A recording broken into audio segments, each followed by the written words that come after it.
I know for a fact you're going to have more fun watching this than I did playing it. Our last confrontation had proven to me that the demon could be hurt. I would need to be patient and bide my time in order to take the opportunity that I knew would eventually come. I could wait a lifetime for that moment, but I didn't care anymore. I was past that now. Time was my friend, and an eternity of blood my destiny.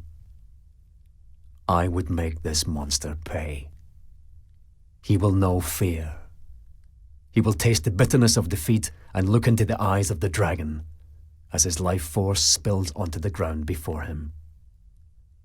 Look upon me, demon, for I am darker and more terrible than thee. I am that dragon, and you are my prey.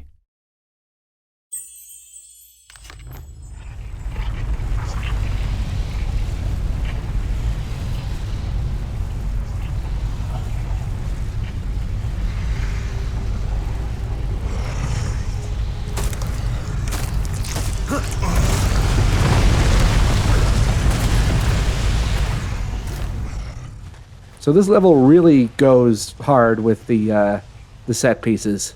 So first, we're going to start with Epic Frogger. This is actually a lot harder than it looks, even with the new controller. Because you really have to be precise with these, especially the double jump. And if you go too far up, the Forgotten One will see you, and it's instant game over.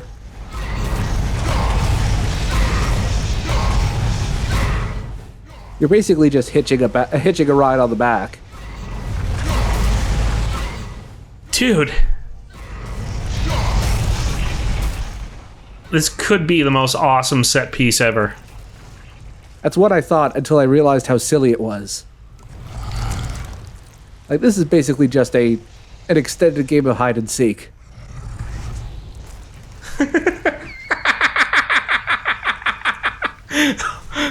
Peekaboo! Oh my god! Now I'm over here! Got your nose!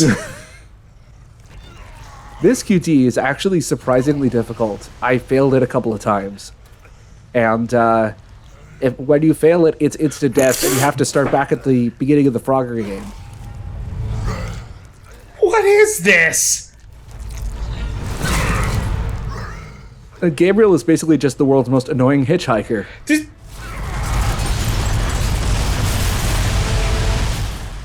This went from a really cool lava flow set piece to a Bugs Bunny cartoon. It is. This is just an extended Merry Melodies skit.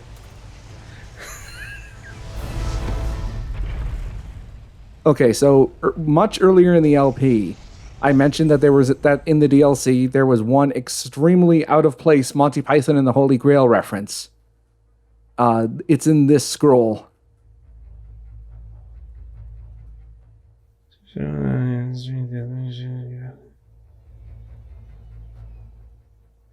The Beast of Aaargh. Yeah, I mean, why put it here? What's the point?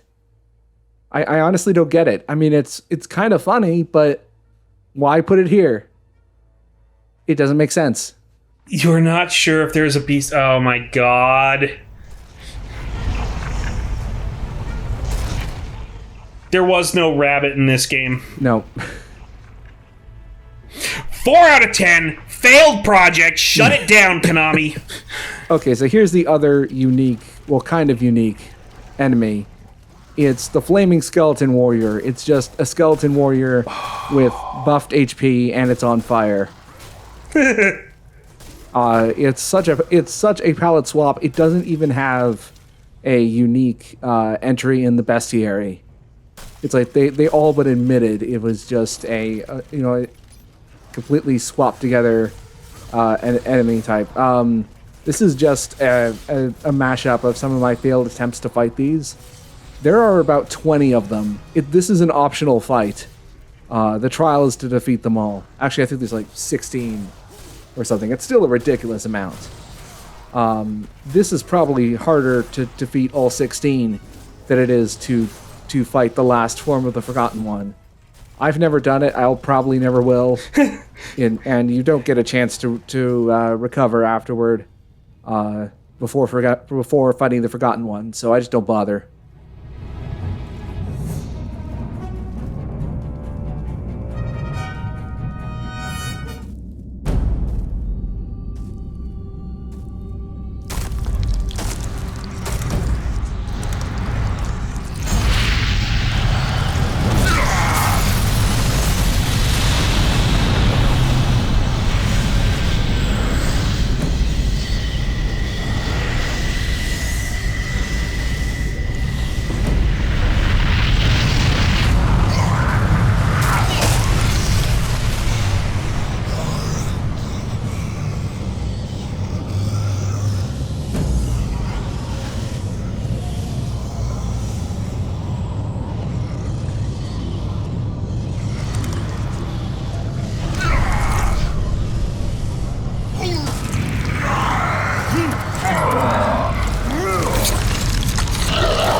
Yep, so as I mentioned in the last video, the Forgotten One's weak point keeps moving up, so now it's on his left arm.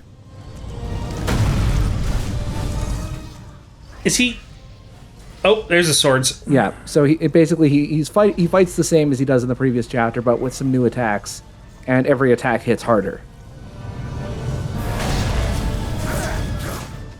I cannot overstate how much I hate this particular version of the Forgotten One fight. Phase 1 is merely bad, but the other two are awful. Oh, yeah. And it's all because the weak point gets considerably higher up, and it forces Gabriel into the air, where he does not belong. If man was meant to fly... Yeah, at least this man was not meant to fly. And I have several takes have failed because I attempted to use the stomp move to get out of the way while Gabriel was in the air, and Gabriel got stuck on the Forgotten One's model, got glitched out, and ended up getting curb stomped to death. Ooh. Yeah, this boss is not fun. And none of his attacks are blockable. You have to sprint dodge out of the way of all of them. The only real benefit is that only about half of them are air attacks. Like, unless you're very close by, they only impact the ground. Although there are some with some very questionable hitboxes. For instance, there's one where he will take that sort of giant mace and like pound it on the ground. That one has a hitbox that extends way beyond where the mace should be. I don't know if it's in this take or not.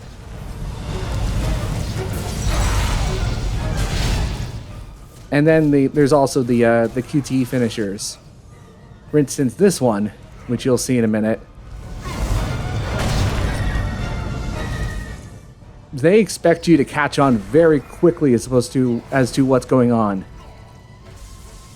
Yeah. So you specifically have to go to one of these three boulders, whichever one is randomized, very quickly punch with the gauntlet in the correct direction. Oh.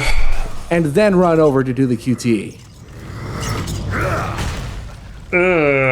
Like if you're in the incorrect position and punch with the gauntlet, it will not count. It has to be punching forward. See, I'm starting to understand. They charged an extra $10 for the traditional Castlevania fuck this boss. Yeah, the extra $10 was for your therapy. Right, like, they had to put it all into a pool. Have you played the Lords of Shadow DLC campaign number 2? You may be entitled to compensation. Okay, so, yeah, this is that, and I also, it's also kind of surprising just how many attacks that he has that are just brand new. For instance, there's only one that I can really recognize from another boss, the speed one that he has, which Aaargh and Bronner had. Right. And the others, I think, are all entirely new for this boss, which, I hate the attacks. They're stupid and terrible, but I appreciate that they're all brand new. Okay, this is the one I'm talking about here. It doesn't hit me there, but it extends out a good 10 feet from where the rubble is. If you get hit outwards from there, it'll hit you. There it is again. Yeah. You'd think that from the rubble that it causes there, that would be the extent of its hit, but no, it has some sort of outward momentum there. So this is where I started to realize, it was this particular QTE, where I really started to realize that my controller wasn't right, because I wasn't able to aim this properly. This is what happens when you fail it, by the way. I saw this cutscene constantly when I was playing through this on my old controller. Ooh. This was well before I started recording this LP, when I was doing practice runs to make a complete file.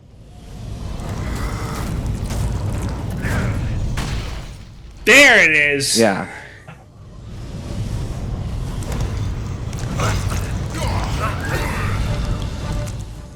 And you actually have to do it 3 times. Really? Yeah. It has to hit all 3. 'Cause you're throwing him back. He keeps charging. Ooh. And I was so relieved because I thought this was the last phase, but no.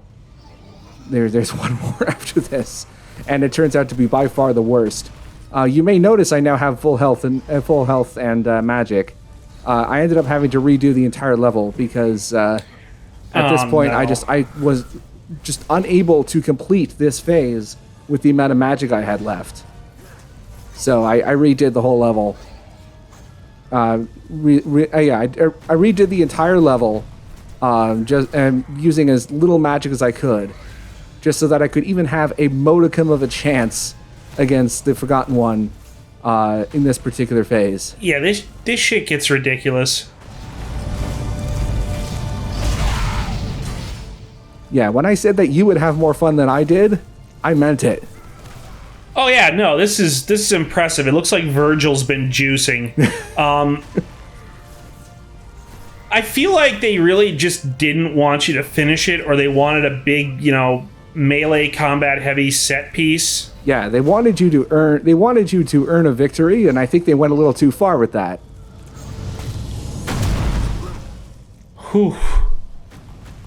Yeah. Surprisingly, that attack is one of the safest to go in close, because the Forgotten One doesn't have a hurt box on his body. It's only those flaming spears. What is that? Counterintuitively, it is one of the safest to approach him and hit him directly. And yet it's stuff like that, where he throws the sword into the ground, where you want to run away. It's very strange. Does he get faster, too? Yes. Oh my god. Yeah, he gets faster, hits harder, and learns more attacks.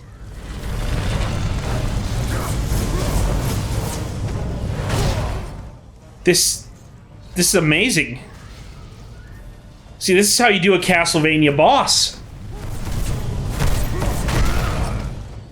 I wish I could agree with you.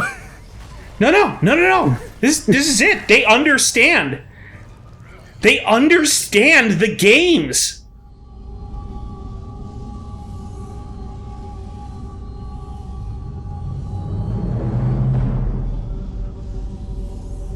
You cannot triumph here, fool. You have no comprehension of what you are up against.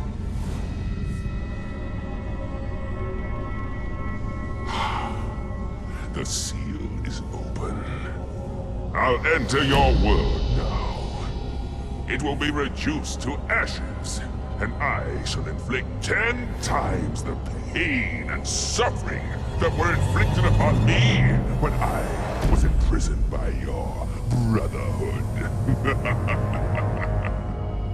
I'll let you live, so you can witness your complete and utter failure.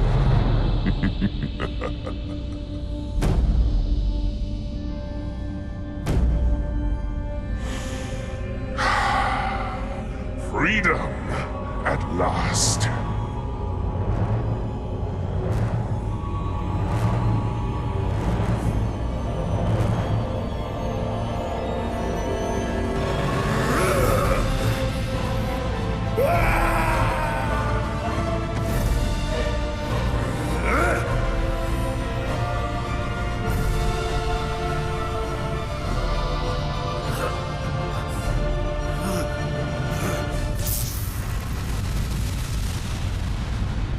No, no, no!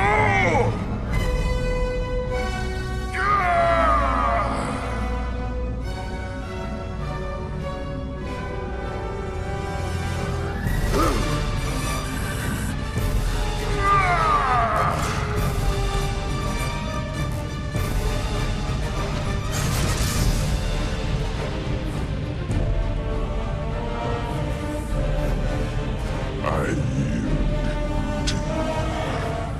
Mercy, my liege. Mercy.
And thus ends Lords of Shadow.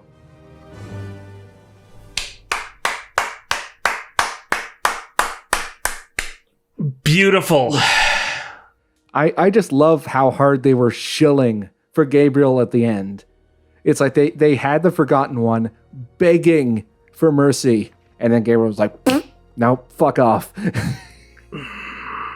Okay, now that's a heel turn.